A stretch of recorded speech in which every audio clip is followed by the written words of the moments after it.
ভাই একটা ফাইল ছিল। কোন ফাইলটা দেখি? ওই যে ওই দিন সব করে দিয়েছিলেন, জাস্ট সিগনেচার। না এখনো হবে না।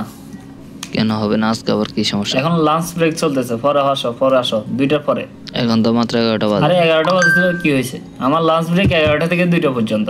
এখানে তো মাত্র একটা সিগনেচারই কাজই। না এখন আমি করতে পারবো না, এখন কাজ করতেছি, অন্য কাজ করতেছি, এটা শেষ করে আমি লাঞ্চ ব্রেক করব, তারপরে তুমি আসিও। আরে এখনো তো লাঞ্চ ব্রেকের টাইম হয়নি। অন্যান্যরা তো আছে। হ্যাঁ ঠিক আছে, তুমি ওদের দিয়ে করা পারলে, আমার কাছে কেন জ্ঞান জ্ঞান করতেছো? ওই দিন আপনি পুরো কাজটা করে দিয়েছেন, আজকে সিগনেচারটা দিয়ে। আমার সার্ভারেরও সমস্যা আছে, সার্ভারও আমার সমস্যা। অন্যরা তো কম্পিউটার কাজ করছে। অন্যদের কম্পিউটারে সার্ভার আছে, সমস্যা কি? তুমি ওখানে গিয়ে করাও তাহলে। ওই যে এই আপুর কাছে যাও, আপুর কাছে যাও, তুমি আপুর কাছে গিয়ে করাও, অথবা এই যে মুরব্বির কাছে যাও, মুরব্বির কাছে গিয়ে করাও। স্যার একটু করে দেন না। আমার এখানে কেন পড়ে আছে? ওখানে গিয়ে করাও। আরে এটা তো আপনার কাজ, এটা তো অন্যজনের না কাজ। না আমি পারবো না, আমি 2টার আগে পারবো না। একটু তোমরা ফাঁকিবাজিও করতে দিবে না শান্তি মতে। দেন না স্যার, একটু করে দেন।